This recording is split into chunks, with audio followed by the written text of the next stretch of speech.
नमस्कार दोस्तों। America Adani company और उसके फाउंडर गौतम अडानी के ऊपर घूस देने का आरोप का जांच कर रहा है। इस पर आरोप है कि ये जो एक एनर्जी प्रोजेक्ट को लेने के लिए इंडियन ऑफिशियल को जो है घूस दिया।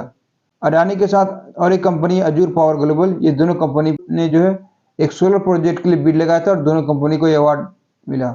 इसके बाद जो है इस बात का आरोप लगाया जा रहा है कि ये दोनों जो है इस प्रोजेक्ट को लेने के लिए इंडियन ऑफिशियल को घूस दिया। उसी की जांच अमेरिका कर रहा है। अब हम समझते हैं अमेरिका ये जांच कैसे कर सकता है जबकि कंपनी इंडियन है। अमेरिका का कानून है कि अमेरिकन इन्वेस्टर किसी भी कंपनी में लगाता है, विदेशी कंपनी में पैसा लगाता है तो अमेरिका उसको जांच कर सकता है।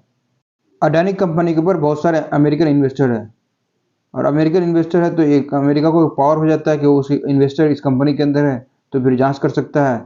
तो उसी पावर के तहत गौतम अडानी की कंपनी में जांच चल रही है। कंपनी के साथ साथ गौतम अडानी के ऊपर भी इन्वेस्टिगेशन चल रही है। इसके अलावा अजूर पावर ग्लोबल पे भी जांच चल रही है। तो ये दो कंपनी पर अमेरिकी इन्वेस्टिगेशन चल रही है और ये इन्वेस्टिगेशन लंबा चलेगा। बहुत लंबे चलने के बाद तब जाकर इस पर कोई रिपोर्ट आती है। वैसे अमेरिका इस पर जो है अभी जांच चल रही है तो इस पर आरोप लगाया है, ऐसा कुछ फैसला नहीं सुना है कि ब्राइब वगैरह का। उसको जांच करने में टाइम लगता है, हर एक चीज़ को प्रूव करना पड़ता है। तो उसी के तहत अमेरिका जांच कर रहा है कि इंडिया में 2014 के बाद से जो है पोर्ट्स, एयरपोर्ट्स, पावर लाइन और हाईवे डेवलपमेंट, ये चार चीज़ में जो है स्पेशली एक मोनोपोली चल रहा है गौतम अडानी की कंपनी का। दूसरा कोई कंपनी आ नहीं पाता है इस केस में। इसी वजह से जो है अमेरिका को आरोप शक ज़्यादा हो रहा है। आपको मालूम ही कि पिछले साल जो है गौतम अडानी की कंपनी के ऊपर जो है शॉर्ट सेलर हिंडनबर्ग रिसर्च ने एक रिपोर्ट जारी किया था जिसमें स्टॉक प्राइस मैनिपुलेशन और अकाउंटिंग फ्रॉड का आरोप लगाया था। इस रिपोर्ट का नतीजा ये हुआ कि गौतम अडानी की कंपनी का जो टोटल एसेट जो था वो घट के आधा हो गया और एक वक्त पर गौतम अडानी जो दुनिया के टॉप 3 रिचेस्ट में थे वो दुनिया के टॉप 30 से बाहर हो गए थे।